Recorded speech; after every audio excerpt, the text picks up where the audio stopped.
Good afternoon. Magnetism की पिछली बार की क्लास में आप लोगों ने देखा था कि कैसे हम सर्कुलर कॉइल की सेंटर में मैग्नेटिक फील्ड निकालते हैं। और क्या पढ़ा था उससे प्रीवियस, ये पढ़ा था कि कोई लॉन्ग स्ट्रेट वायर हो तो उसके लिए मैग्नेटिक फील्ड उसके चारों तरफ के स्पेस में कोई भी पॉइंट हो तो वहाँ पे कैसे निकलती है।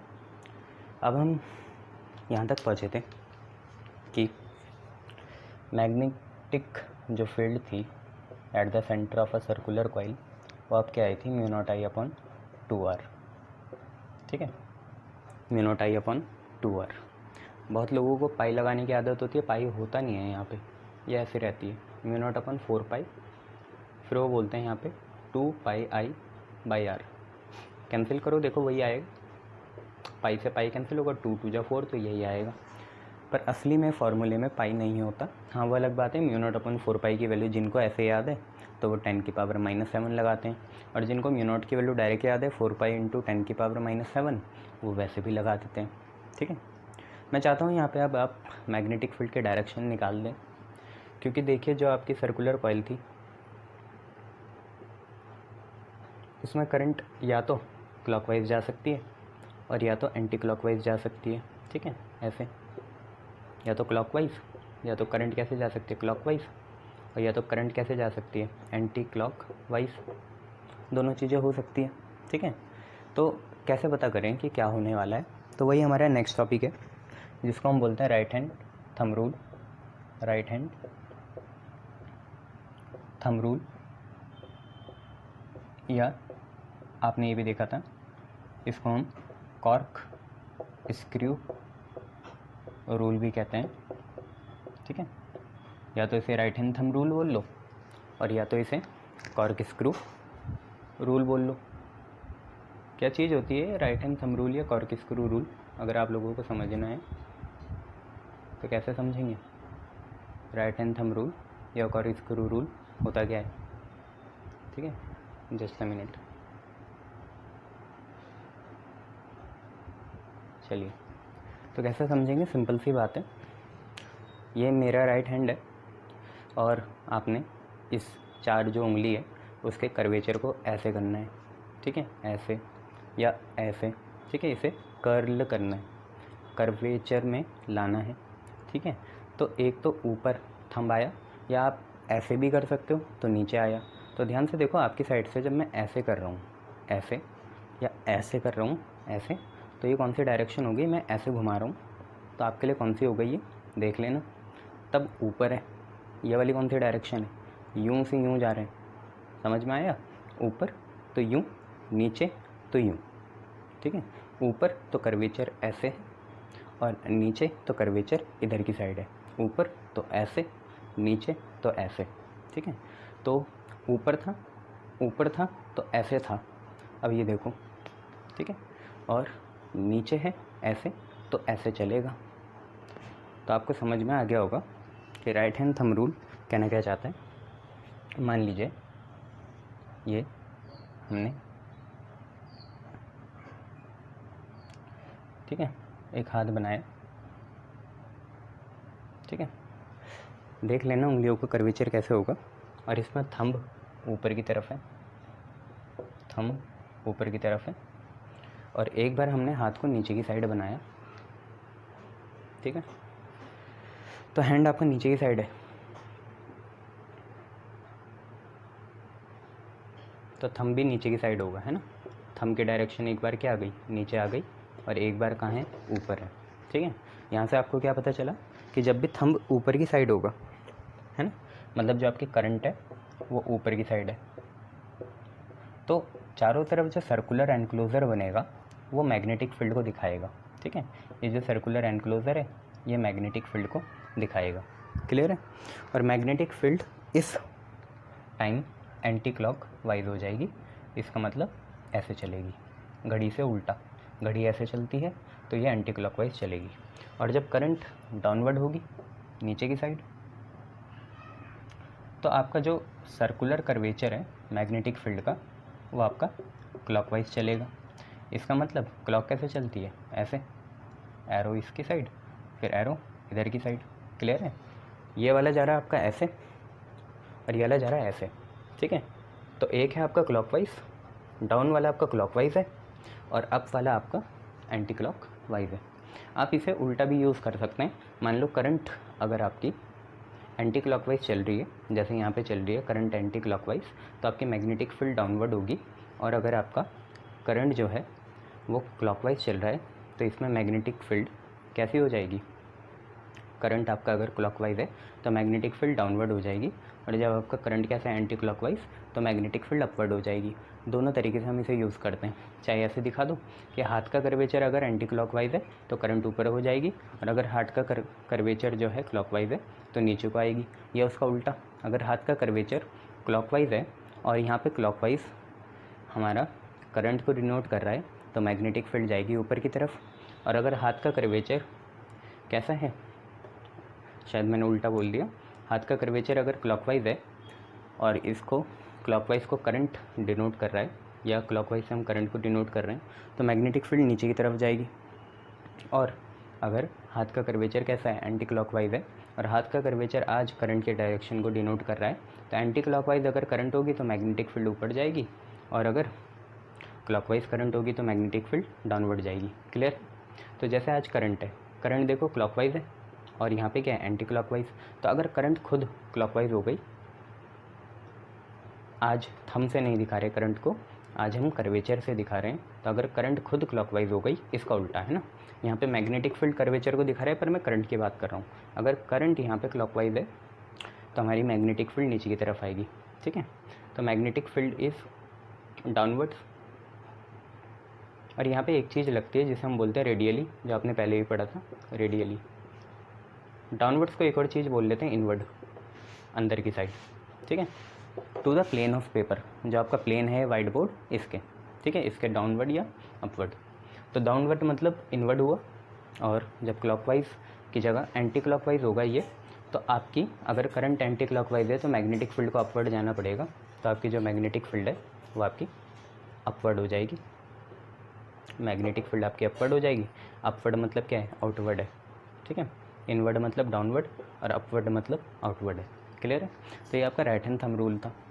ठीक है, इसके बाद आप लोग एक नया टॉपिक देख लीजिए। फ्लेमिंग का लेफ्ट हैंड रूल तो आपने पढ़ ही लिया है। इसके बाद देखिए नेक्स्ट टॉपिक क्या है। देखिए नेक्स्ट टॉपिक आपका है कि मान लो आप पे सर्कल ना होके उसका एक आर्क लेंथ हो, पार्ट हो, सर्कल का एक पार्ट हो, जैसे ये रहा। ठीक है, ये है आर्क। आर्क के लिए मैग्नेटिक फील्ड क्या निकलेगी तो हमें निकालना है। आर्क है रहता तो सर्कल का ही हिस्सा है ना, तो उसी से निकलेगी। मान लो इस आर्क ने अल्फा एंगल बनाया, आर्क लेंथ आपकी एल है और आपको पता है ये पूरा सर्कल होता था, तो ये चीज़ आपकी रेडियस होगी। अब आप पहले से पढ़ रहे हो angle is equal to, 10th में भी पढ़ा था आर्क लेंथ और 11th में भी पढ़ा था, आर्क लेंथ अपॉन रेडियस होता है। एंगल क्या होता है, आर्क लेंथ अपॉन रेडियस होता है। आज एंगल कितना है अल्फ़ा, आर्क लेंथ कितनी है एल, रेडियस कितना है आर। ठीक है, एंगल कितना है अल्फ़ा, आर्क लेंथ कितनी है एल, रेडियस कितना है आर। ठीक है, तो आपने ये देखा था कि फाइनली सर्कल में भी आपका ये आया था कि b is equal to mu not upon 4 pi I upon r square, और यहाँ पे डी एल आ गया था। सर्कल में बस ये होता कि डी एल जो है आपका कितना आ गया था, 2 पाई आर आ गया था, आर से एक पावर कैंसिल हुई थी, 2 पाई से 4 पाई जाएगा तो 2 बचेगा, यही करा था।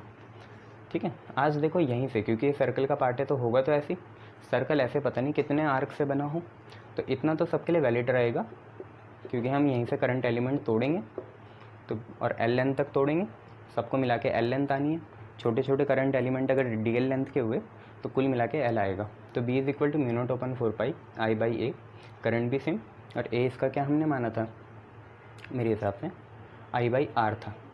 ठीक है, mu not upon 4 pi I by r और इंटीग्रल ऑफ डी एल। ठीक है, integral of d l. Clear है? देख लो, ये इसके लिए भी लग जाएगा, ऐसी क्या बात है।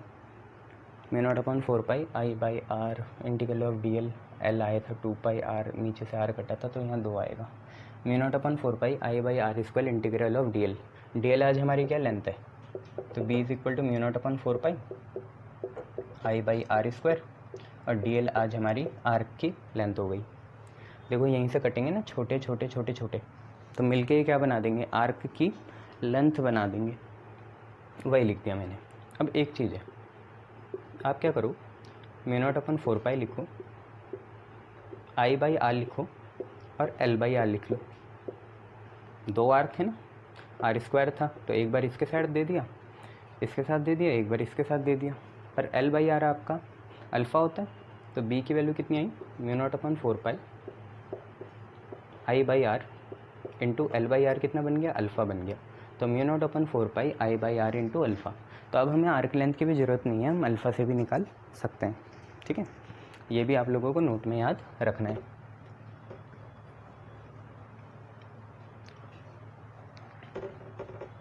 दूसरी बात ये भी होती है कि अगर आप पे दो कॉइल हो ऐसे, सच दैट दोनों के प्लेन एक दूसरे के साथ 90 डिग्री बना रहे हो, एक की वजह से मैग्नेटिक फील्ड B1 वेक्टर है, दूसरे की वजह से मैग्नेटिक फील्ड आपकी B2 वेक्टर है। हालांकि ये न्यूमेरिकल में मैं बहुत एक्सटेंसिवली कवर करूँगा, अभी छोटा सा देख लो।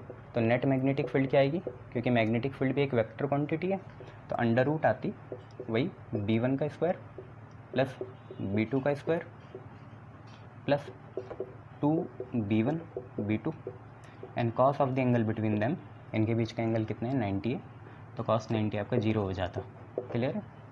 और यहाँ पे सब में वेक्टर तो था ही, वेक्टर सब में था ही, तो b की वैल्यू नेट कितना आता, b नेट आपका आ जाता अंडर रूट B1 का स्क्वायर प्लस B2 का स्क्वायर। क्लियर है, B1 और B2 का स्क्वायर, क्योंकि कॉस 90 आपका 0 हो गया ये, तो ये पूरी टर्म जो है आपकी 0 हो जाएगी।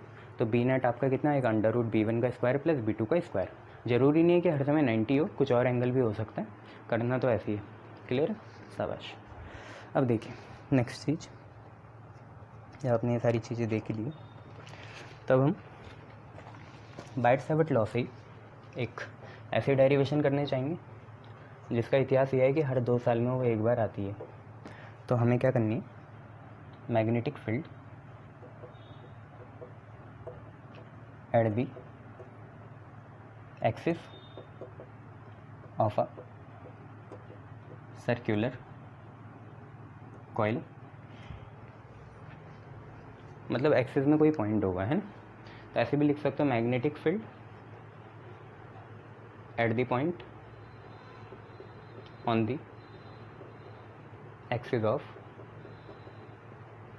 Circular coil, axis of circular coil carrying current.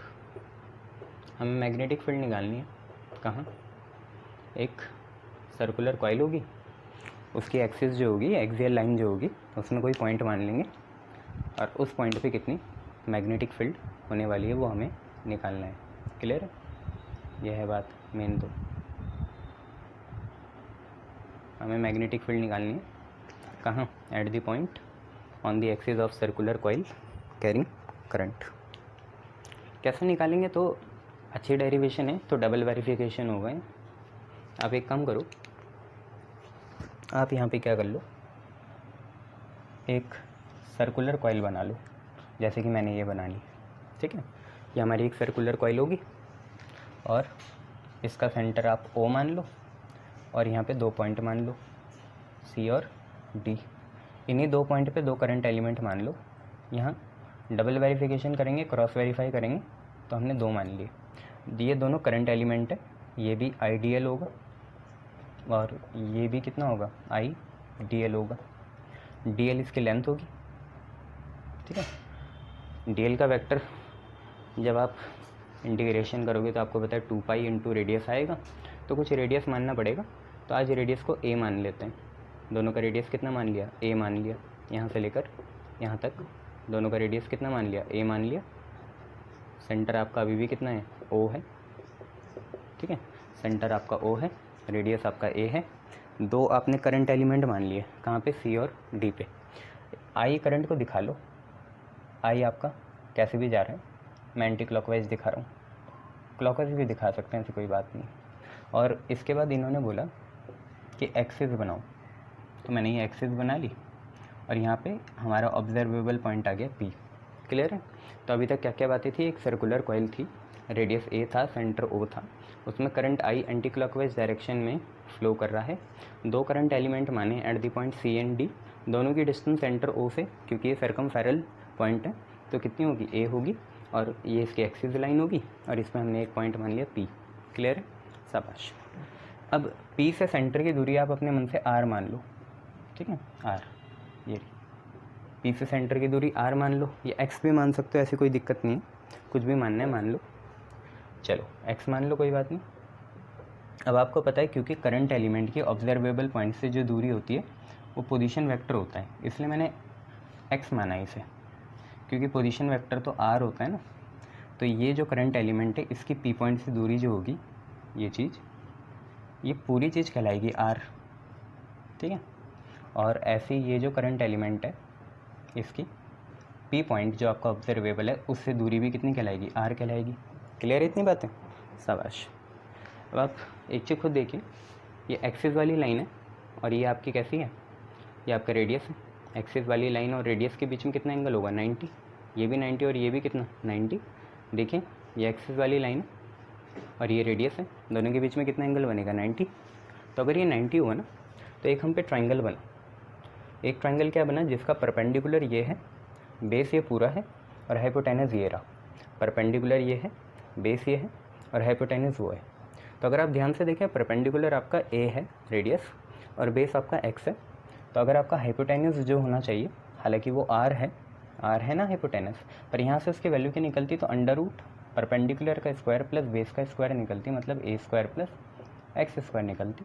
और सेम यहाँ पे भी ऐसे ही होता, तो आपकी जो आर की वैल्यू है वो under root a square plus x square निकल जाती, ठीक है। इतनी चीज़ें। अब आपको राम कहानी लिखनी है तो राम कहानी लिख लो, ठीक है, पर मैं चाहूँगा कि डायग्राम को थोड़ा और बढ़ाते हैं। देखो ये दोनों अगर आप ध्यान से देखें तो हम पे दो पार्ट ऐसे हैं, ठीक है, जिधर इधर ए है, इधर ए है और कॉमन चीज़ एक्स है।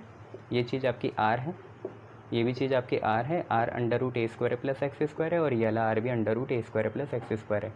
तो देखिए आप खुद देखें, ये दोनों सेम ट्राइंगल हैं, कॉन्ग्रुएंट ट्राइंगल हैं, तो इनके एंगल्स भी क्या होंगे, सेम होंगे।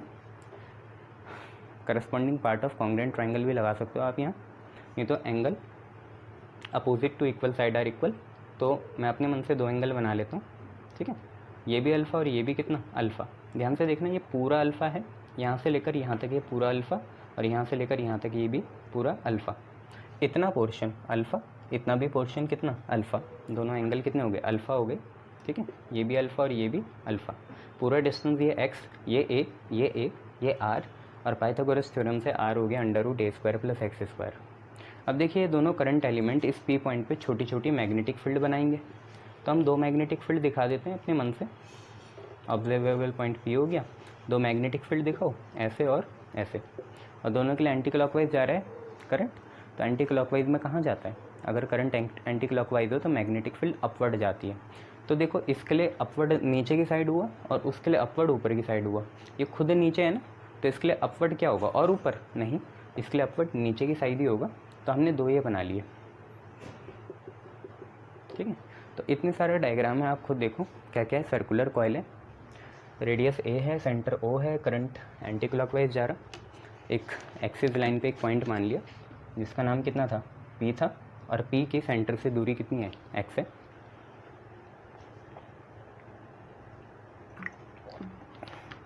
इसके बाद रेडियस और एक्सियल लाइन के बीच में 90 डिग्री होता है।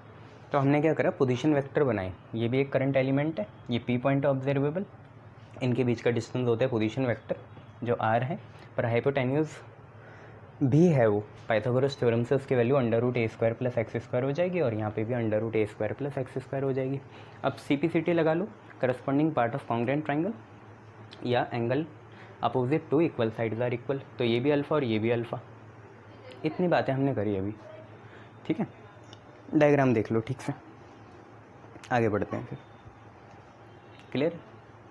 अब भूल मत जाना, हमेशा रेडियस और ये एक तरह की टेंजेंट है, दिख रहा है, ये रेडियस और टेंजेंट, ये जो डी पॉइंट है ये टेंजेंट लाइन में ही तो आ रहा है। तो रेडियस और इनके बीच में भी एंगल 90 होता है, भूलना मत। रेडियस और टेंजेंट के बीच में भी एंगल कितना होता है 90। सी जो है टेंजेंट लाइन में आ रहा है और डी भी क्या है टेंजेंट लाइन में आ रहा है। टेंजेंट लाइन वो होती है जो सरफेस से जाती है, ठीक है। तो ये भी 90 बना रहे हैं, जो कि बाइट-सेवर्ट लॉ के लिए इंपॉर्टेंट है। वहाँ साइन थीटा आता है ना बाइट-सेवर्ट लॉ में, तो उसे साइन 90 रखेंगे। 0 क्यों रखोगे यार, आंसर नहीं लाना, ठीक है। ये चीज़ है। तो आप लोग थ्योरी लिख लो, अब फिर आगे बढ़ाएंगे। थ्योरी में लिखो कि हमने क्या करा। कंसिडर अ सर्कुलर कॉइल, एक सर्कुलर कॉइल कंसिडर करी। Consider a circular coil having centre O and radius A, इतना लिखो। कंसिडर a circular coil having centre O and radius A and I be the current flowing through it in anti clockwise direction. पहले इतनी चीज़ें लिखो कि consider a circular coil having centre O, radius A and I be the current flowing through it in anti clockwise direction. अब लिख लेना let capital P be the point on the axis. Capital P लिखो, let capital P be the point on the axis of the circular coil, इतना लिखो। पहले क्या लिखा, consider circle having centre O, radius A and I be the current flowing through it in anti clockwise direction.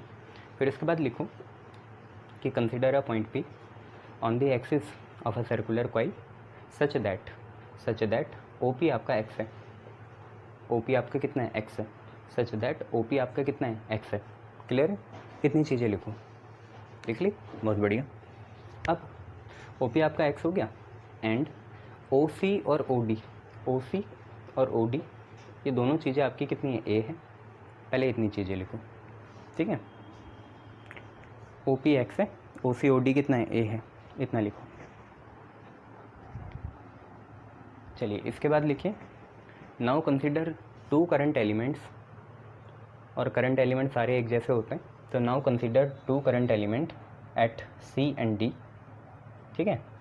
और ideal है वो IDL, ठीक है। तो let us consider two current element ideal at C and D, ठीक है। Such that CPO angle भी alpha और DPO एंगल भी अल्फ़ा, ठीक है। तो इसके बाद लिखना है let us consider two current element ideal such that angle CPO, कौन सा वाला, CPO और DPO, CPO और एंगल DPO ये दोनों कितने के बराबर आ जाए, तो ये दोनों आपके अल्फ़ा के बराबर आ जाए। इतनी चीज़ें लिखो, ठीक है, शाबाश।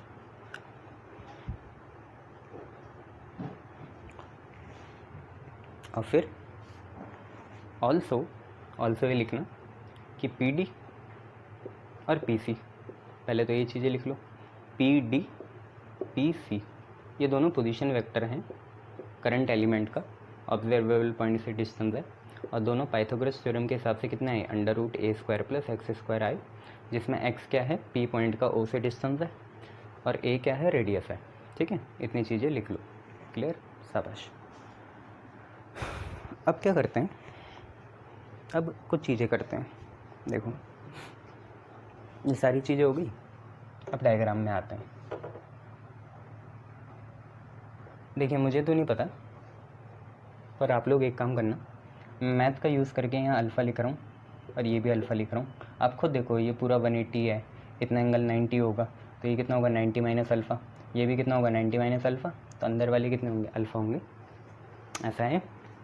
और ये एंगल भी कितना है, पूरा का पूरा 90 होगा, ठीक है। तो अपने पुराने मैथमेटिक्स 9th-10th की मैथमेटिक्स के जो कीड़े हैं उन्हें बाहर निकालो और देखो ये एंगल भी अल्फ़ा होगा और ये एंगल भी अल्फ़ा होगा, ठीक है। ये वाला नहीं होगा अल्फ़ा, इस बार ये वाला अल्फ़ा है, ठीक है। इक्वाटोरियल से अलग है ये। और हम क्या करते हैं, इस C जो है हमारा करंट एलिमेंट, इसकी वजह से जो मैग्नेटिक फील्ड बन रही उसे DB मान लेते हैं, और हालांकि दोनों सेम ही आनी है बाद में। और ये जो D है इसकी वजह से जो मैग्नेटिक फील्ड बनेगी उसे DB डैश बोल लेते हैं, ठीक है। तो हम पे दो मैग्नेटिक फील्ड है, एक है कौन DB जो किसकी वजह से करंट एलिमेंट एट C, और एक है DB डैश जो है due to current element at D। अब आपको बताइए कि इन्हें तब तक रिजॉल्व नहीं कर सकते जब तक दोनों सेम ना आए, तो हम ये मान लेते हैं, यहीं पे लिख लेते हैं कि let d B is the magnetic field, ठीक है, स्मॉल मैग्नेटिक फील्ड है ना, तो d B is the small magnetic field due to current element at C. D B किसके लिए मानी, जो सी में है, तो d B is the magnetic field due to small current element at C. आपको दिख रहा है ना थीटा एंगल कितना है, 90 है। डी एल और किसके बीच का होता है, आर के बीच का, तो डी एल ये रहा और आर जो है इनके बीच का एंगल कितना है, 90 है, ठीक है, छोटा सा एंगल।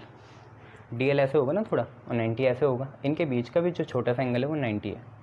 डी बी अगर आप निकालना चाहो तो डी बी होता क्या है, किसकी मदद से निकालोगे, तो लिख लेना using Biot Savart law. Biot Savart law की मदद से निकालोगे आप तो कितना आएगा, d b is equal to mu naught upon 4 pi I d l sine theta upon r का स्क्वायर, यही आता है, where r is the distance of current element from observable point.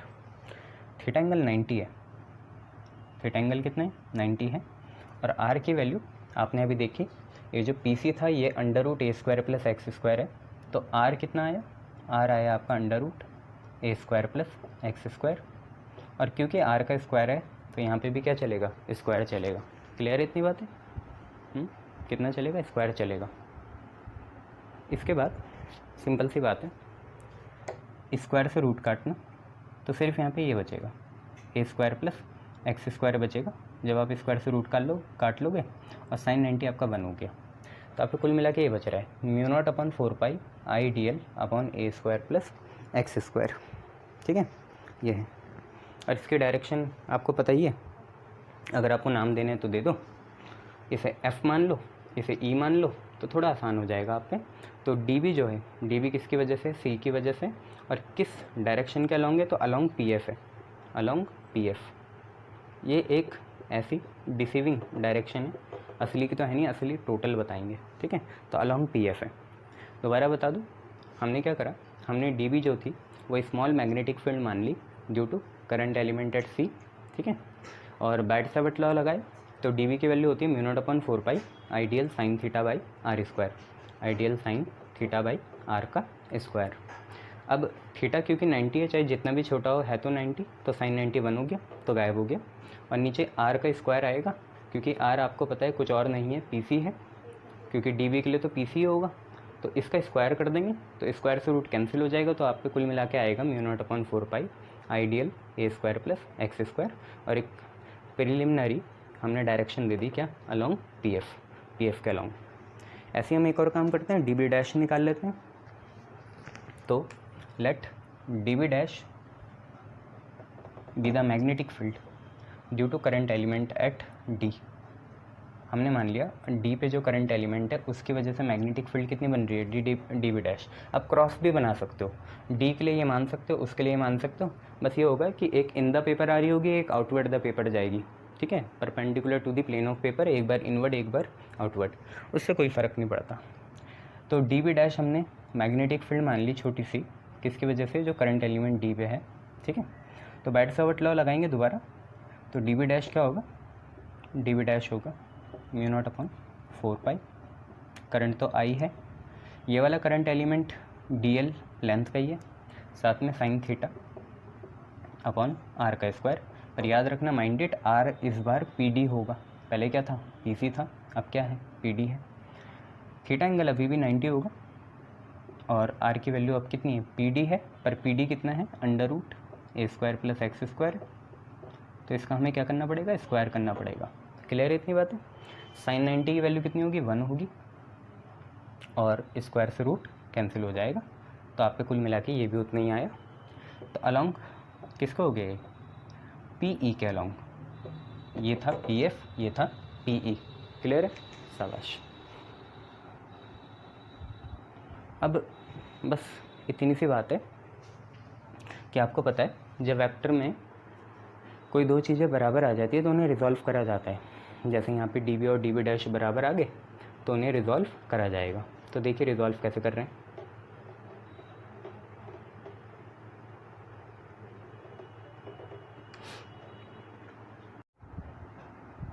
तो देखिए अब क्योंकि हमारे डी बी और डी बी डैश दोनों ही बराबर आगे थे, डी बी और डी बी डैश दोनों ही आपके कितने आगे थे, म्यू नॉट अपॉन 4 पाई साथ में आइडियल अपॉन ए स्क्वायर प्लस एक्स स्क्वायर के बराबर आगे थे।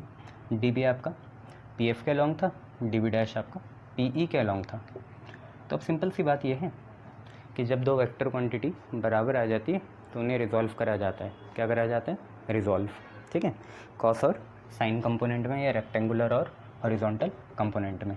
तो देखिए आप कैसे करेंगे। ये डी बी है, आपको याद ही है डी बी को जब एंगल की तरफ ले गए, एंगल कहाँ है, अल्फ़ा इधर है ना, डी बी को एंगल की तरफ ले गए तो क्या आता है, कॉस आता है। तो ये बन जाएगा d B cos alpha, alpha angle मान रखा है आपने। क्लियर है इतना?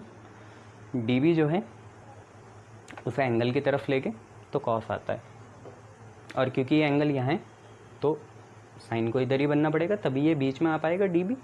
इन्हीं का रिजल्टेंट है ना ये, उधर तो बना नहीं सकता, फिर ये बीच में कहाँ आएगा, ये तो पहले से है, तो साइन को इधर बनाना पड़ेगा। तो डी बी साइन अल्फ़ा आपका इधर आ गया। क्लियर? वेक्टर नहीं लगते कॉस और साइन के ऊपर। अब जैसे ही डी बी डैश है, इसका एंगल अल्फ़ा उधर है तो इसको इधर ले जाएंगे, इधर डी बी को इधर ले जाने, डी बी को इधर। तो यहाँ पे क्या आएगा, ऊपर आपका आ जाएगा डी बी डैश और साथ में क्या, कॉस अल्फ़ा। क्लियर है?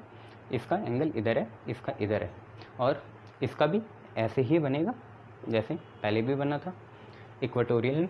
तो ये आएगा आपके d B dash sine alpha. Clear है? बहुत बढ़िया। D B dash cos alpha और d B dash sine alpha. याद करो इक्वेटोरियल में साइन कटते थे, यहाँ पे कॉस कटेगा। ठीक है, तो अब रिजॉल्व कर लेना और लिख लेना, since magnitude of d B और magnitude of d B dash दोनों आपका क्या आया, सेम आया, तो आप इन्हें क्या करोगे, रिजॉल्व करोगे। क्लियर है? देयरफॉर रिजॉल्विंग देम, इनको हम रिजॉल्व करते हैं। अगर हम इन्हें रिजॉल्व करें तो सबसे पहले डी बी की बात कर लेते हैं। तो डी बी से हमें मिली दो चीज़, एक है डी बी कॉस अल्फ़ा और एक है d B sine alpha. D B cos alpha जो है परपेंडिकुलर है एक्सियल लाइन के, और डी बी साइन अल्फ़ा क्या है, पैरेलल है एक्सियल लाइन के। ऐसे हमें डी बी डैश भी मिला दो पार्ट में, एक है d B dash cos alpha और एक है d B dash sine alpha. तो इसकी भी वही बात है, कॉस अल्फ़ा परपेंडिकुलर है एक्सियल लाइन के और साइन अल्फ़ा पैरेलल है। तो आपको दिख रहा है कि क्योंकि डी बी सेम है तो उनके हॉरिजॉन्टल कंपोनेंट भी सेम होंगे और वर्टिकल भी सेम होंगे। क्योंकि डी बी और डी बी डैश बराबर हैं तो डी बी कॉस अल्फ़ा और d B dash cos alpha भी बराबर हुआ, और डी बी साइन अल्फ़ा और d B dash sine alpha भी बराबर हुआ। तो ये इक्वल है मैग्नीट्यूड में, है ना, पर जो डायरेक्शन में अपोजिट होंगे वो कैंसिल होंगे। जैसे देखो डी बी साइन अल्फ़ा भी आगे जा रहा है और d B dash sine alpha भी आगे जा रहा है, तो दोनों की डायरेक्शन सेम है, तो 0 डिग्री होगा तो ऐड करना है। पर मैग्नेटिक फील्ड में ऐसे ऐड नहीं होता, मैग्नेटिक फील्ड में इक्वेटोरियल के जैसे ऐसे ऐड नहीं होता। मैग्नेटिक फील्ड में हमेशा ऐड कब होगा, या तो एंगल एक्यूट हो या तो ऑब्ट्यूज हो, एक्सट्रीम वैल्यू पे नहीं होगा। ठीक है, 90 पे आपने देखा ही था, √b1² + b2² कर दिया था, पर इतना भी वैसा नहीं हो ये। हालांकि मैग्नेटिक फील्ड तो एक ही है ना, आप खुद ही सोचो, ये जो हमारे करंट एलिमेंट है, चाहे आप 10 बना लेते, अब 10 से अलग अलग थोड़ी आती, 10 मिलके b ही तो बनाती। आप वेरीफाई के लिए एक लो, उसने भी इंटीग्रेशन करके, अगर उसकी छोटी सी मैग्नेटिक फील्ड डी बी होती तो उसने भी इंटीग्रेशन करके b देना था। और अगर आप कोई दूसरा भी ले लेते, उसकी छोटी सी मैग्नेटिक फील्ड कितनी होती, डी बी डैश होती, तो बड़ी सी कितनी आती, बी डैश आती। पर b और b डैश तो सेम ही होते हैं, ऐसे 10 भी ले लेते तो सेम ही आते हैं। भाई एक कॉइल के लिए एक ही तो मैग्नेटिक फील्ड होगी और एक ही उसकी डायरेक्शन होगी, चाहे आप करंट एलिमेंट कितने भी ले लो। ये तो हमने क्रॉस वेरीफाई के लिए करे कि 2 ले लिए, आना तो एक ही है। ठीक है, ये कहना चाह रहा था मैं, आना एक ही है, चाहे ये हो ये दोनों ऐड नहीं होंगे बच्चे। ऐड क्यों नहीं होंगे, वो पहले होते थे। वो पहले क्यों होते थे, क्योंकि तब 2 चार्ज होते थे, -q और +q। यहाँ पे तो एक ही करंट फ्लो कर रही है, यहाँ पे तो एक ही करंट फ्लो कर रही है। ये बस क्रॉस वेरिफिकेशन के लिए कि दोनों से सेम आ जाए। आप इसको यहाँ ले सकते हो, सी को यहाँ ले सकते हो, तब भी इतना ही आएगा। ठीक है, ये अच्छा मैं ये बोल रहा था डी बी कॉस अल्फ़ा और d B dash cos alpha equal है, किस में, मैग्नीट्यूड में, पर डायरेक्शन में क्या है, अपोजिट है। एक ऊपर जा रहा है और एक नीचे जा रहा है, दोनों के बीच में कितना एंगल है, 180 डिग्री का है। तो ये कैंसिल करेंगे एक दूसरे को, तो वही यहाँ लिख लेते हैं कि since d B cos alpha and d B dash cos alpha are equal and opposite, so they cancel out. ये दोनों कैंसिल आउट हो जाएंगे। क्लियर है इतना? शाबाश।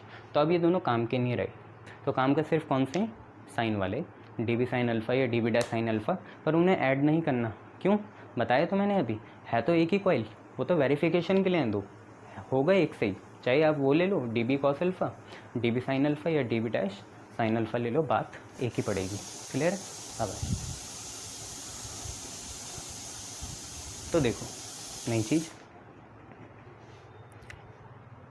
अब डायग्राम की ज़रूरत नहीं है तो मिटा लेते हैं।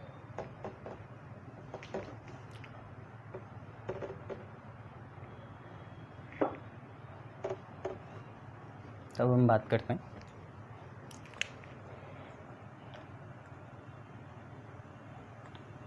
देयरफॉर, क्योंकि कॉस वाले गए तो therefore d B sine alpha और d B dash sine alpha दोनों बराबर होंगे। ठीक है, दोनों कैसे होंगे, बराबर होंगे। ठीक है, साइन अल्फ़ा तो आप लोग निकाल सकते हो ना, याद है क्या था एंगल, इधर एंगल कितना था, अल्फ़ा था।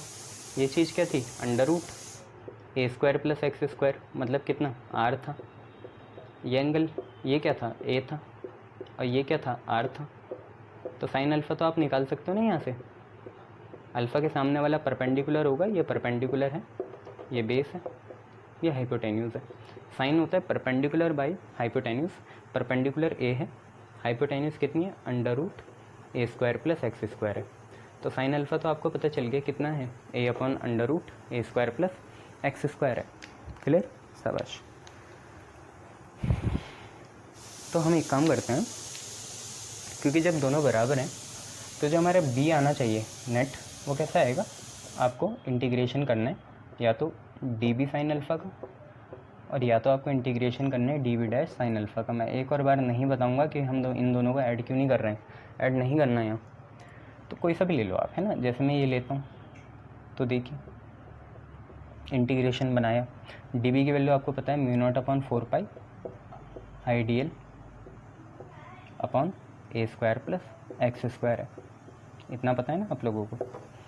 डी बी की वैल्यू यही है, mu not upon 4 pi I d l a square plus x square, और साइन अल्फ़ा है, साइन अल्फ़ा की वैल्यू यहाँ से मिल गई, a upon under root a square plus x square, तो यहाँ पे लिखेंगे a upon under root a square plus x square. Clear? देखिए ये पावर कितनी है, 1 है, और रूट पावर होती है 1/2, तो बेस सेम है, पावर ऐड हो जाएगी, 1 + 1/2 बनेगा 3/2। तो बी की वैल्यू आई म्यू नॉट अपॉन 4 पाई आई ए स्क्वायर प्लस एक्स स्क्वायर, 1 + 1/2 हुआ 3/2, और बच रहा है dl। ये सही है। अब एक चीज़ देखिए, क्योंकि a फिक्स है, a तो रेडियस है ना, ये फिक्स है, और r को भी आपने किसी समय क्या मान लिया, फिक्स मान लिया, तो होगा क्या, under root a square plus x square भी क्या होगा, फिक्स होगा। तो ए स्क्वायर प्लस एक्स स्क्वायर की पावर 3/2 भी क्या होगी, फिक्स होगी। और आपको भी पता है इंटीग्रेशन सिर्फ dl का होता है, तो हम इन सब चीज़ों को बाहर निकालेंगे, क्योंकि dl का होता है, तो अगर यहाँ l होता कहीं तो वो लिख देते, पर l तो है ही नहीं, तो ये सारी चीज़ें बाहर आएंगी। तो b = mu naught upon 4 pi आई ए स्क्वायर प्लस एक्स स्क्वायर की पावर कितना, 3/2, और आप पे इंटीग्रेशन आया किसका, dl का। ठीक है, dl का इंटीग्रेशन आपको करना है।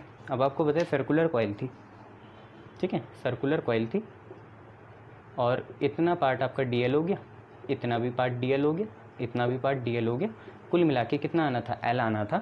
पर l तो सर्कुलर है ना, सरकमफेरेंस होगा, l कुछ और नहीं होगा, क्या होगा, पूरा काटोगे और फिर पूरा जोड़ोगे तो सरकमफेरेंस आएगा, और सरकमफेरेंस होती कितनी है, 2 पाई r, पर r आज a है, रेडियस आज कितना है, a है ना।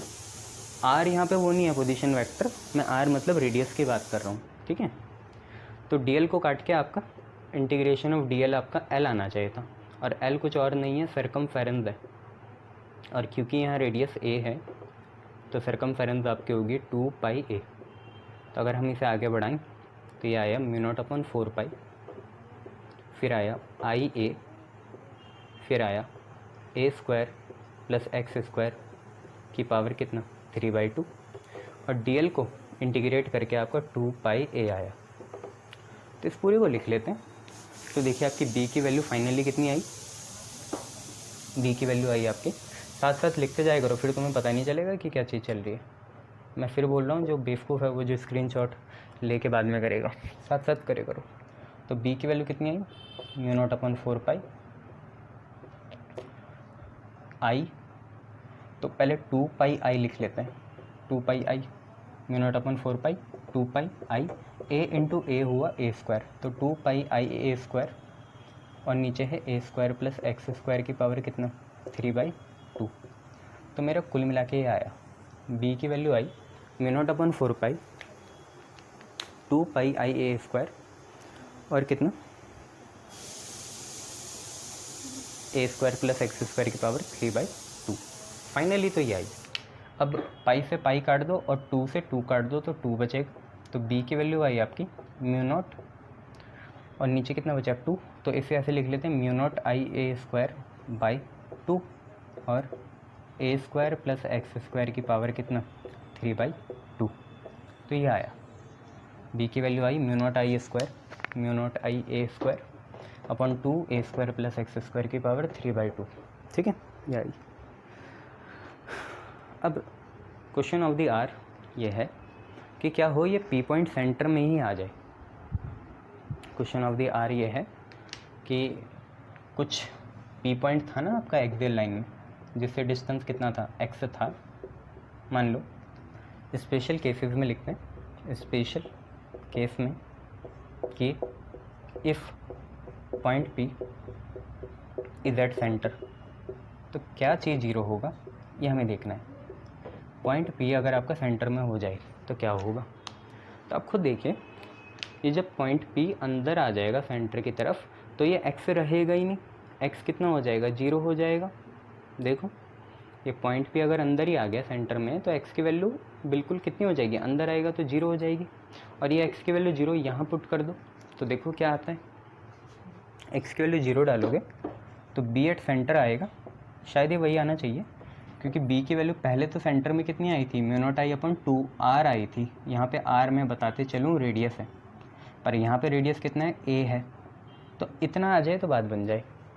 ठीक है, μ0 आई/2a जो हम कर रहे हैं तो उसमें पुण्य के काम है, μ0 आई/2a आना चाहिए। तो देखते हैं μ0 आई a² 2 a² + x की वैल्यू 0 का पावर कितना 3/2। बच्चे a² + 0 आया क्योंकि x 0 बन गया, तो ये आपका a² आएगा, 2 से अपॉन का 2 कैंसिल होगा, तो कुल मिला के 3 बचेगा, a³ बचा, इससे ये भी कैंसिल हो गया तो नीचे a बचेगा, मतलब कुल मिला के आएगा μ0 आई/2 टाइम्स ऑफ a। वही आपका आया जो हम पहले लेके चल रहे थे, वो अलग बात है, वहाँ r लिया था और यहाँ पे a ले रहे हैं, पर आया वही μ0 आई/2a। बात ये है मैग्नेटिक फील्ड की डायरेक्शन क्या होगी, क्योंकि मैग्नेटिक फील्ड हमें साइन वाला दे रहा था, चाहे dB हो चाहे dB' हो, दोनों का साइन वाला कंपोनेंट दे रहा था अल्फ़ा। तो क्योंकि साइन वाला कंपोनेंट जो है एक्सियल लाइन के क्या है पैरेलल है, तो हमारा जो फाइनल B आएगा उसे हम बोल देंगे अलोंग आ रहा है, वो कहाँ से O से P, अलोंग O से P, O से P जाएगा वो भी, क्लियर है, मतलब P से दूर जाएगा, क्लियर, शाबाश, ऐसे करना है इसे, बहुत बढ़िया। चलिए आगे बढ़ेंगे।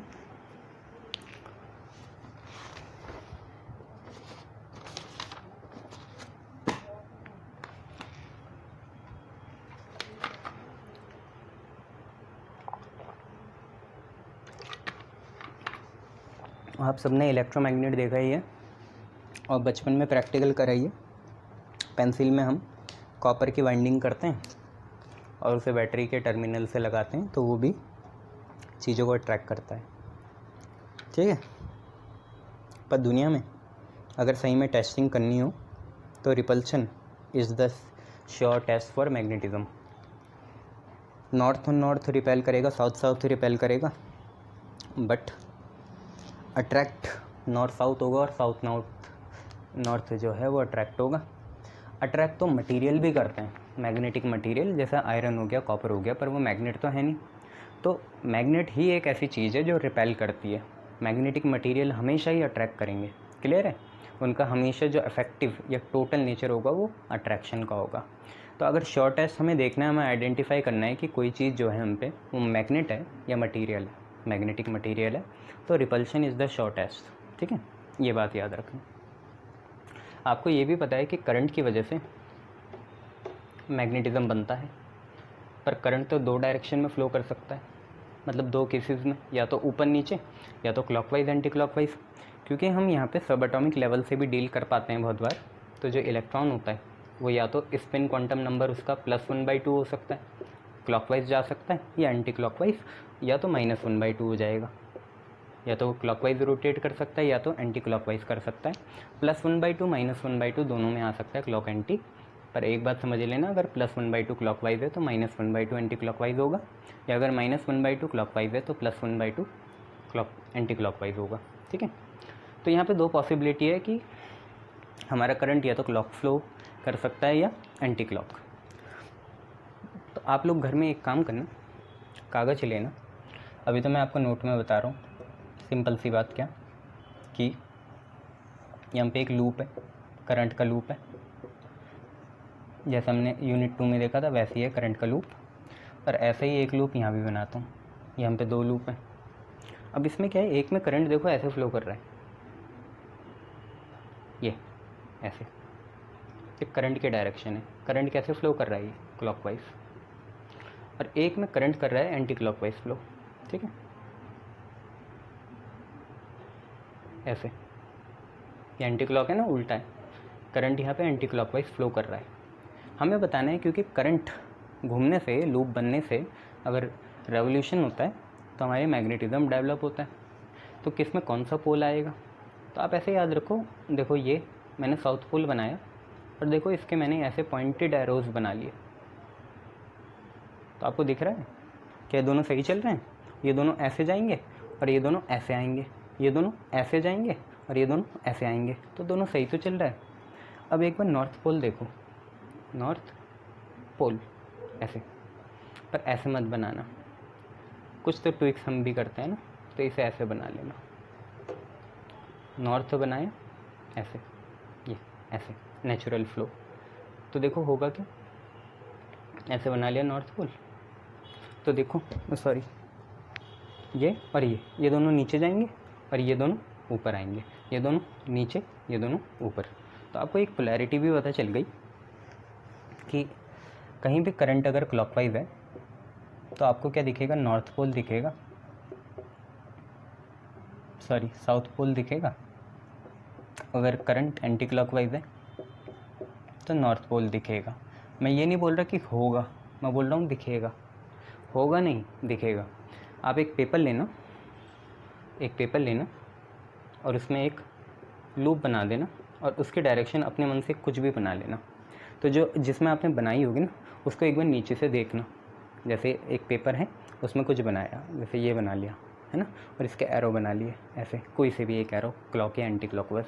नीचे से देखोगे तो उल्टा दिखेगा। अगर ऊपर क्लॉकवाइज है तो नीचे से देखोगे तो एंटी क्लॉकवाइज दिखेगा, और अगर ऊपर एंटी क्लॉकवाइज है तो नीचे से देखोगे तो क्लॉकवाइज दिखेगा। इसकी वजह से पोलैरिटी का जो ऑब्जर्वेशन है वो भी उल्टा होगा, क्योंकि आपको पता है क्लॉकवाइज की वजह से साउथ दिखता है। तो अगर किसी ने ऊपर क्लॉकवाइज ड्रॉ करा तो उसे साउथ दिखेगा, पर नीचे उसे नॉर्थ दिखेगा। और अगर ऊपर किसी ने एंटी क्लॉकवाइज ड्रॉ करा तो उसे नॉर्थ दिखेगा, ऊपर ऑब्जर्व वो नॉर्थ करेगा, पर नीचे कैसे दिखेगा, क्लॉकवाइज और साउथ दिखेगा। तो ये सारी आपकी ऑब्जर्वर पे बात होती है, ठीक है, शाबाश। चलिए बहुत बढ़िया। अब आप पे एक समय आ गया कि आप एम्पियर सर्किटल लॉ कर लें। Ampere circuital law, ampere circuital law, ये गॉस थ्योरम के जैसे ही है, एम्पियर सर्किटल लॉ। ठीक है, ये बोलता क्या है कि अगर हम पे कोई क्लोज सरफेस हो, ये अगर हम पे कोई क्लोज सरफेस हो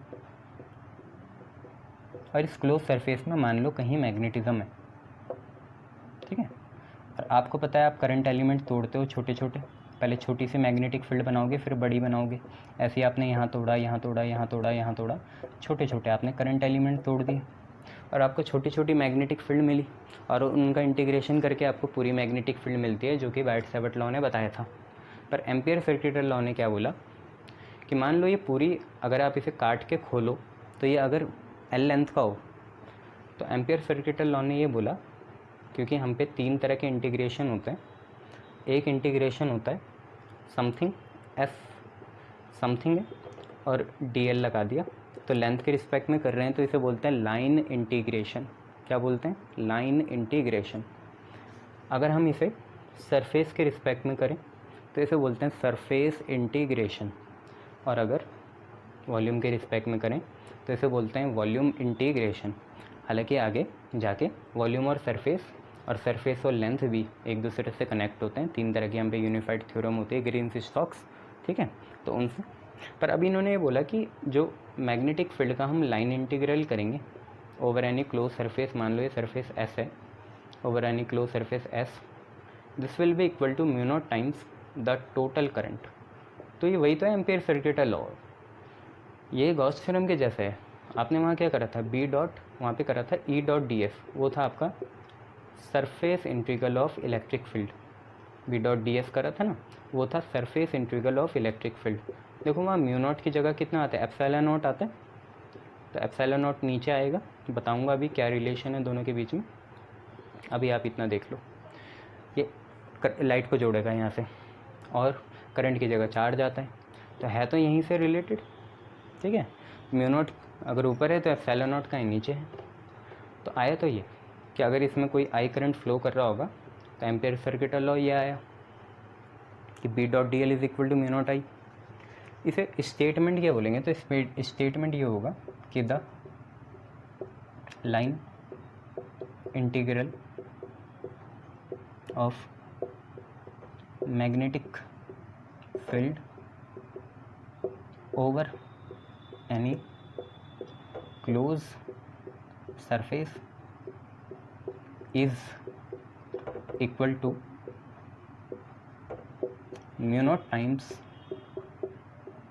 the total current flowing through it, total current flowing through it,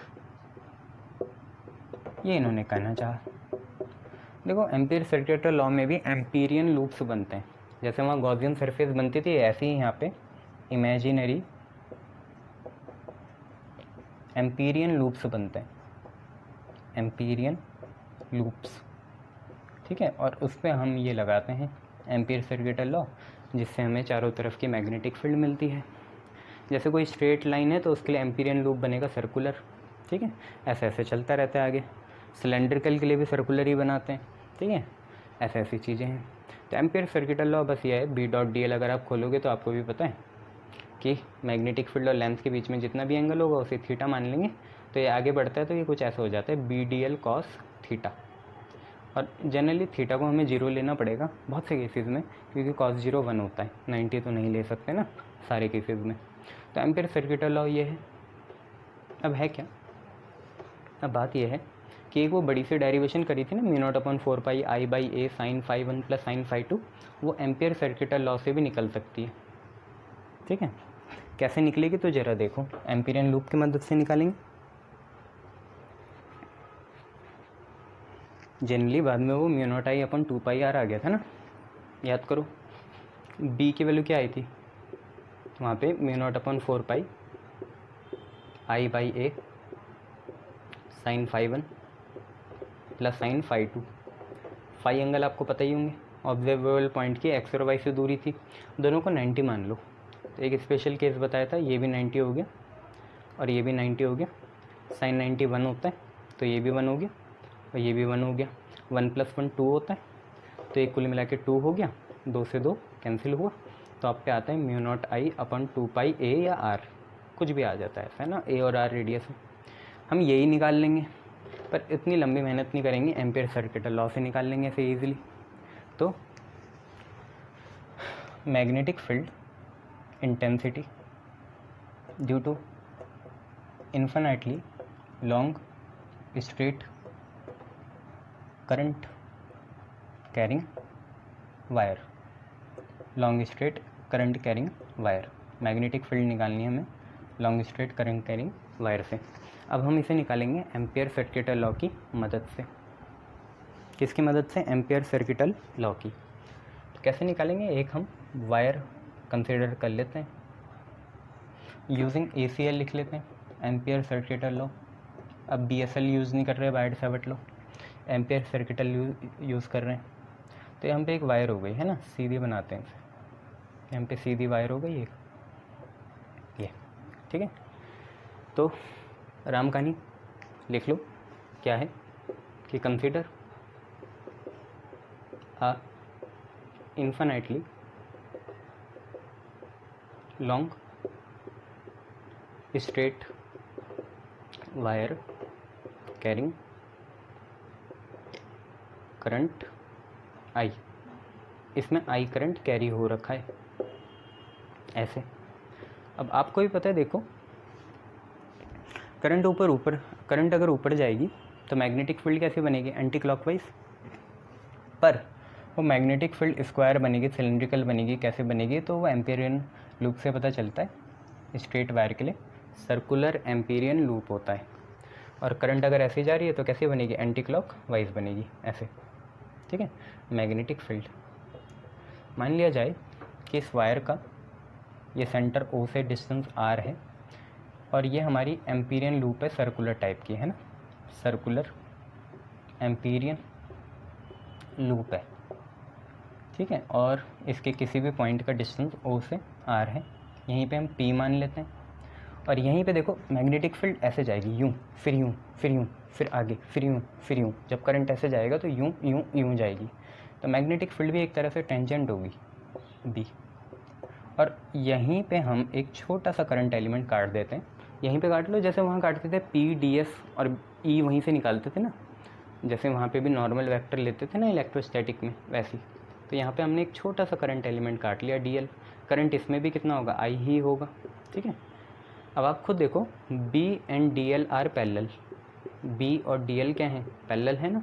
B भी ऐसे जाएगा, यूँ यूँ नीचे फिर आगे ऐसे, और DL भी ऐसे ही रहेगा। मान लो अगर DL यहाँ भी बनाते तो B ऐसे ही निकलता पैरेलल, B यहाँ से ऐसे जाता है, DL ऐसे ही रहता, तो हमेशा 0 एंगल ही बनेगा दोनों के बीच में, है ना, पैरेलल होंगे। तो थीटा एंगल कितना हो गया? 0 डिग्री हो गया।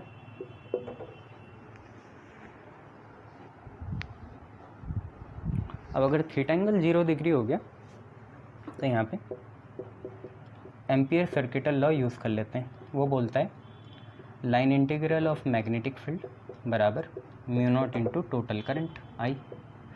μ0 सही है और टोटल करंट I है।